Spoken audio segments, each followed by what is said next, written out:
આજે એક હૃદય દ્રવિત કરી દેવી ઘટના સામે આવી છે અને આ જે ઘટના છે એનાથી હું ખૂબ દુઃખી અને વ્યથિત છું। આશા રાખું છું કે આપ બધા જ જે મીડિયા મિત્રો ઉપસ્થિત છે તે એમાં ન્યાય મેળવવામાં મદદ કરશે, કેમ કે જેની પાસે આશા રાખી હતી ન્યાયની એ આશા અમારી ઠગારી નીવડી છે। કેમ કે ન્યાય નીતિ સૌ ગરીબને, મોટાને સૌ માફ, વાઘે માર્યું માનવી એમાં સૌ ઇન્સાફ, એના જેવી પરિસ્થિતિનું નિર્માણ થયું છે।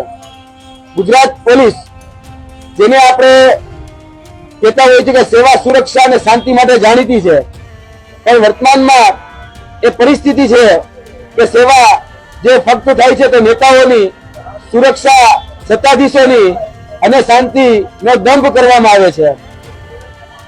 એક પીડિત વ્યક્તિ જ્યારે પોલીસ સ્ટેશન સુધી પહોંચે છે અને પોલીસ સ્ટેશનમાં એમનું જે વર્તન જે સામે આવે છે એ ખૂબ ગેરવર્તન અને ગેરવર્તણૂક એમની સામે આવે છે। અને આવા એક કિસ્સા નહીં, અમારી પાસે આવા છેલ્લા 8 દિવસમાં 12 જેટલા કિસ્સા અમારી સામે આવ્યા છે કે જે પીડિત, જે ભોગ બનનાર હોય એ સામે ચાલી પોલીસ સ્ટેશન જાય, પરંતુ પોલીસ સ્ટેશનમાં એમની ફરિયાદ સુદ્ધા લેવામાં આવતી નથી। આજે જે વ્યક્તિની વાત કરવાની છે એ વ્યક્તિ છે પટેલ ઋષિકેશભાઈ દશરથભાઈ। પટેલ ઋષિકેશભાઈ દશરથભાઈ મારી જમણે બેઠેલા છે। મૂળ વતન અમીરગઢ, તાલુકો હિંમતનગર અને જિલ્લો સાબરકાંઠા। આ જે વ્યક્તિ છે એ વ્યક્તિના પિતાશ્રીએ જે સાબર બેંક અને માર્કેટિંગ યાર્ડ છે એમાં ક્લાર્કની ભરતી કરવા માટે જે ત્યાંના જે સત્તાધીશો હતા, જે ઊંચા વગદાર વ્યક્તિઓ હતા, તેમને પૈસા આપેલા અને જોઈએ તો આ પૈસામાં રોકડ રકમ 75 લાખ જેટલી આપવામાં આવેલી અને આ રકમ છે એ 4 ઉમેદવારો માટે આપવામાં આવેલી હતી, જેમાંના એક પીડિત વ્યક્તિ જે છે ઋષિકેશભાઈ દશરથભાઈ। તો ખાસ કરીને જે અરજીઓ તેમને પહેલી વહેલી અરજી એ ગાંભોઈ પોલીસ સ્ટેશન હિંમતનગર ખાતે છે ત્યાં પીએસઆઈ ને સંબોધી અને પોતાની અરજી આપી હતી। આ જે વ્યક્તિ છે એમના પિતાશ્રી એટલે કે દશરથભાઈ જે દેણું થઈ ગયું અને જેની પાસેથી એને વ્યાજવા કે બીજી રીતે ઊંચી પાછીના પૈસા લીધા હતા એ પૈસા ચૂકવી ન શક્યા અને એ આઘાત એ સહન ન કરી શક્યા, કેમ કે જે લોકો એમને ભરતી કરવાનો વાયદો, વચન અને લોભ, લાલચ કે પ્રલોભનો આપેલા તે લોકોએ એમાં સીધા જ હાથ ઊંચા કરી લીધા અને એમને નોકરી ન આપી બીજા લોકોને પૈસા દઈને એમાં સેટ કર્યા। તો આ જે બાબત છે તેમાં એમના જે પિતાશ્રી છે એ પિતાશ્રી નું જે મૃત્યુ જે છે એ 23 તારીખ 7મો મહિનો 2023માં થયેલું અને આની જે અરજી છે એ સૌપ્રથમ પોલીસ કક્ષાએ આપેલી, ત્યારબાદ એસપી લેવલે જે સાબરકાંઠા એસપી છે તેમને પણ ફરિયાદ આપેલી, ત્યાંના ડીવાયએસપી છે એમને પણ ફરિયાદ આપેલી, તેની સાથે સાથે ત્યાં જિલ્લા ફરિયાદ નિવારણ કેન્દ્ર છે તો ત્યાં પણ એમને ફરિયાદ આપેલી। ત્યારબાદ આપણા ડીજીપી છે એ ડીજીપી ને પણ ફરિયાદ આપેલી, ત્યારબાદ આઈજીપી છે એ આઈજીપી ને પણ ફરિયાદ આપેલી, ત્યારબાદ જે સાબરકાંઠા નાયબ કલેક્ટર શ્રી છે એમને પણ ફરિયાદ આપેલી અને છેલ્લે કંટાળી સીએમઓ જે આપણા ગુજરાતના જે માયબાપ કહેવાય આદરણીય ભૂપેન્દ્રભાઈ પટેલ, જેને આપણે મૃદુ અને મક્કમ કહીએ છીએ, એ મૃદુ અને મક્કમ આદરણીય ભૂપેન્દ્રભાઈ પટેલની જે સીએમઓ કચેરી છે ત્યાં પણ ફરિયાદ આપેલી। એક ફરિયાદ નહીં, 2 ફરિયાદ આપેલી અને આ જે ફરિયાદો આપેલી એમાં કોઈ જ પ્રકારની ફરિયાદ એટલે કે એફઆઈઆર, ફર્સ્ટ ઇન્ફોર્મેશન રિપોર્ટ એ દાખલ કરવામાં આવેલો નથી। લગભગ 5 મહિના જેટલો સમય એમાં વીતી ચૂક્યો છે. આ બધી જ જગ્યાએ અરજી કરી છે. આ જે પીડિત છે એ પીડિત એમના પિતાશ્રી જે દશરથભાઈ છે એમની સુસાઇડ નોટ જે એમના મૃત્યુ પામ્યા પછી એમનો જે વોટબોલ હોય એમાંથી 10 દિવસ પછી મળી આવેલી આ સુસાઇડ નોટની કોપી છે. અને એ સુસાઇડ નોટમાં એમના પિતાશ્રીએ જેમની પાસેથી પૈસા લીધા અને જેમને નોકરીએ લગાડવા માટે પૈસા આપ્યા એ તમામ વિગતો એ આમાં આપેલી છે. અને જે પૈસાનો વહીવટ થયો એ પૈસાનો વહીવટ એ મોટા ભાગે રોકડ એ કરવામાં આવ્યો છે. 22 સાથે આ ઘટના બની અને 8મી તારીખે 8/8 આની અરજીઓ એ અલગ અલગ વિભાગોમાં આપી છતાં પણ એ એફઆઈઆર નોંધવામાં નથી આવી.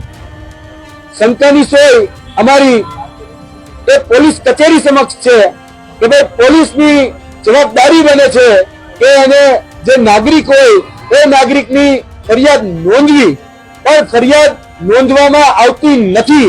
એ શા માટે નોંધવામાં નથી આવતી એ અમે નથી જાણતા.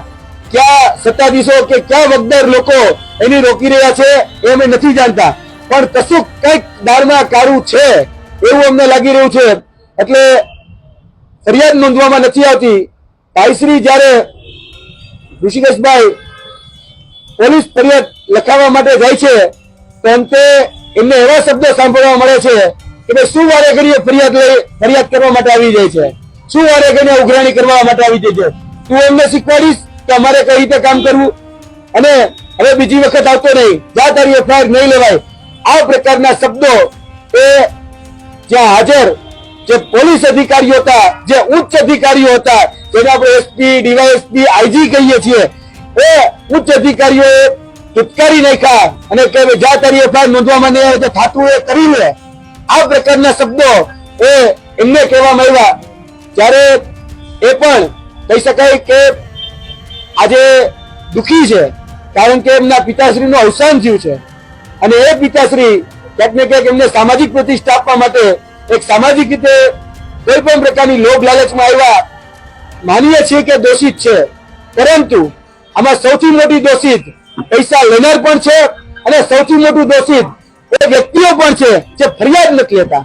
દરેક વખતે આક્ષેપો આરોપો થાય છે કે ભાઈ તમારી પાસે કોઈ પણ પ્રલોભનનો લોભ લાલચ આવે તો તમે ફરિયાદ નોંધાવો. આજે સામે ચાલી અને વ્યક્તિ ફરિયાદ નોંધાવવા માંગે છે તો એ વ્યક્તિની ફરિયાદ સુદ્ધા લેવામાં આવતી નથી.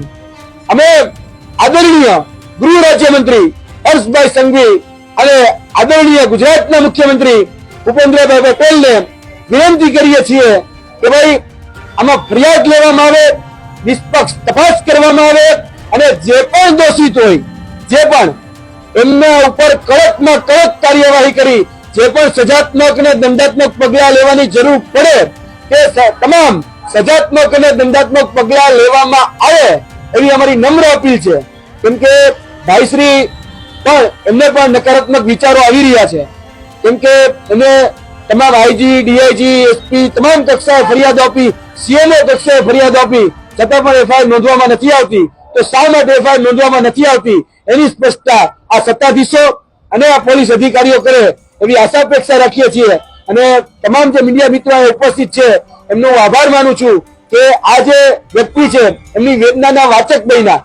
હું માનું છું કદાચ પીડિત છે, હું માનું છું કે કદાચ દોષિત પણ છે, પણ એ દોષિત હોવા છતાં સામે આવી અને એની સાથે જે પણ છેતરપિંડી થઈ છે એની એ કબૂલાત કરે છે અને સામે ચાલીને એ પણ કહે છે કે ભાઈ મારા પિતાશ્રીએ 100 જગ્યાએ લગાવવા માટે પૈસા આપેલા, તો એના પૈસા કે જે ઉઘરાણું કરનાર જે વ્યક્તિઓ હતા એ પાછા પણ નથી આપી રહ્યા અને એ જે વ્યક્તિઓ છે એ વ્યક્તિઓ ડરાવી અને ધમકાવી રહ્યા છે.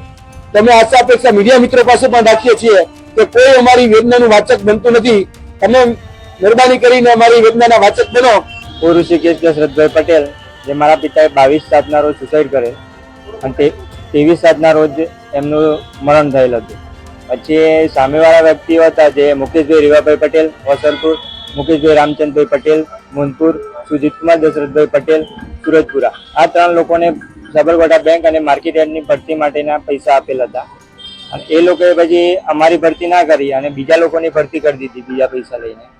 અને મારા ફાધરને પૈસા આપવાને ના પાડી દીધી એ લોકો. મારા ફાધર પછી ટ્રેસમાં આવી ગયા અને એમને સુસાઇડ કરી દીધું.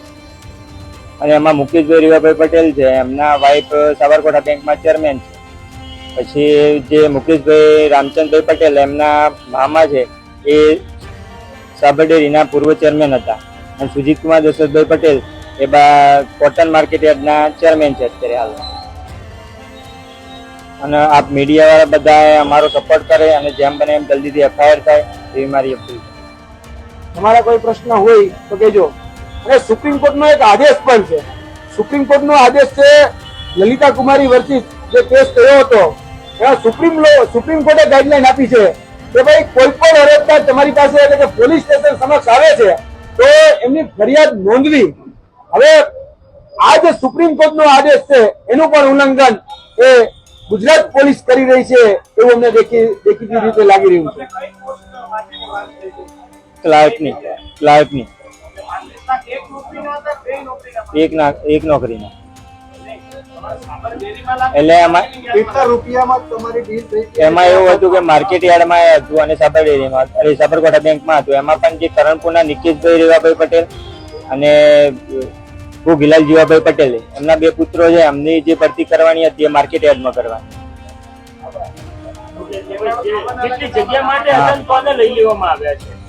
અને એમાં ક્લાર્કની ભરતી આપણે 20 જણાની કરવામાં આવી માર્કેટ યાર્ડમાં. એમાંથી અલગ અલગ ગામોના મારા આજુબાજુના ગામો છે ત્યાંથી લેવામાં આવ્યા છે.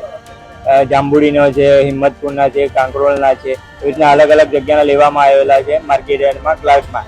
પ્લસ પછી સાબરકાંઠા બેંકમાં 5 વ્યક્તિને ક્લાર્કમાં લેવામાં આવ્યા છે. બધા લોકોએ પૈસા આપીને જ નોકરી લીધેલી. સંપૂર્ણ ભરતી રૂપિયા આપીને જ કરેલી છે. આ રીતના કર્યું હોય એમાં તો 35 લાખ અત્યારે હાલમાં 30 થી 35 લાખ બીજા કેટલાય કોઈ ખ્યાલ નથી. પણ બીજા લોકો લાગી ગયા છે જે આ ભાઈને લેવા નથી એની જગ્યાએ બીજા લોકોને એ લોકો નોકરી આપી અને પૈસા લઈ લીધા એ પણ પાછા નથી આપતા. ના રોકડા કરેલા છે. ના એમની ઓફિસ ઉપર રોકડા વ્યવહાર કરેલી.